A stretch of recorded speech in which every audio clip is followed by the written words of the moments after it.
वैशाख मास में करें ये एक उपाय, दौड़ी चली आएगी माँ लक्ष्मी। हिंदू कैलेंडर में हर महीने का अपना एक अलग महत्व होता है, लेकिन जब बात वैशाख महीने की आती है तो इसे सबसे पवित्र और शुभ महीनों में से एक माना जाता है।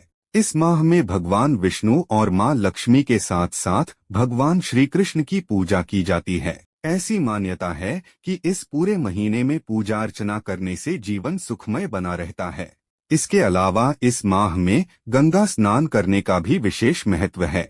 मान्यता है कि इस दौरान पवित्र नदियों में स्नान करने से जातक के समस्त पाप समाप्त हो जाते हैं। हिंदू धर्म में तुलसी के पौधे का विशेष महत्व है। शास्त्रों के अनुसार माना जाता है कि तुलसी में मां लक्ष्मी का वास होता है। इसके साथ ही विष्णु जी को तुलसी अति प्रिय है।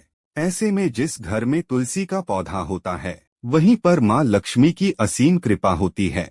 इसके साथ ही घर में वास्तु दोष नहीं होता है और सुख समृद्धि खुशहाली वास करती हैं।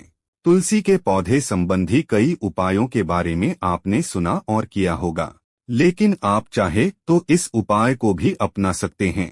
मान्यता है कि इस उपाय को करने से व्यक्ति का सोया हुआ भाग्य जाग जाता है और हर क्षेत्र में अपनी प्रसिद्धि का झंडा लहराता है। जानिए वैशाख मास में तुलसी का कौन सा उपाय करना होगा शुभ।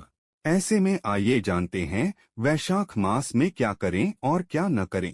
हिंदू पंचांग के अनुसार वैशाख का महीना चैत्र महीने के बाद आता है। इस साल वैशाख मास 14 अप्रैल 2025 से शुरू हो रहा है और इसका समापन 13 मई 2025 को होगा। वैशाख मास में क्या खास है? वैशाख महीने को माधव मास भी कहा जाता है। धार्मिक मान्यताओं के अनुसार इस महीने में भगवान विष्णु के कई अवतार जैसे नरनारायण, नृसिंह, परशुराम और हयग्रीव का धरती पर आगमन हुआ था। इसके अलावा धार्मिक मान्यताओं के अनुसार माता सीता का जन्म भी वैशाख महीने के शुक्ल पक्ष की नवमी तिथि को हुआ था, जिसे सीता नवमी या जानकी नवमी के नाम से भी जाना जाता है। यह महीना शुभ कार्य शुरू करने के लिए, दान और पूजा पाठ के लिए विशेष फलदायी माना गया है। ऐसा भी माना जाता है कि त्रेतायुग की शुरुआत भी वैशाख महीने से ही हुई थी। हिंदू मास में से वैशाख मास को काफी महत्वपूर्ण माना जाता है। इस मास में श्री विष्णु भगवान का पूजा और गंगा स्नान के साथ दान करने से शुभ फलों की प्राप्ति होती है।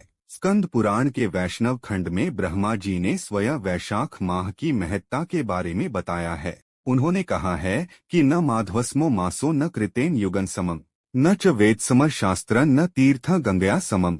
माधव मास यानी वैशाख मास के समान कोई